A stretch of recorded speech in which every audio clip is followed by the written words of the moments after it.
For a long time, many people have had to use a safely remove hardware icon to remove any USB device from your computer before you pull it out.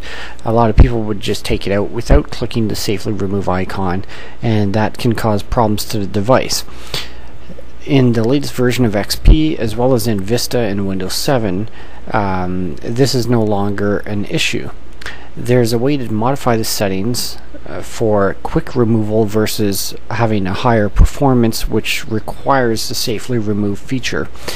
This is something that I'll show you how to do here, but by default it's turned on for quick removal, which means you can just pull out the USB device without clicking on the safely remove icon, which I've shown how to do in a previous video. Here's how to change the settings. First, when you plug in the USB device, you would go into My Computer, which is where I'm at now. Right click on that USB device and go down to Properties.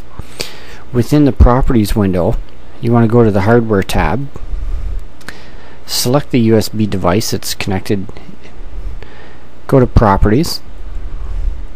Within this window, now this is in Windows 7, we would go to Change Settings, and another window appears where we can go to the Policies, and this is where we can change settings. On previous versions of Windows it'll be slightly different, but it'll be within the Hardware tab, and when you go to Properties there will be the Policies tab where you wouldn't have to go like what we did. When you go to Properties, instead of Change Settings, you'll see the Policies tab here.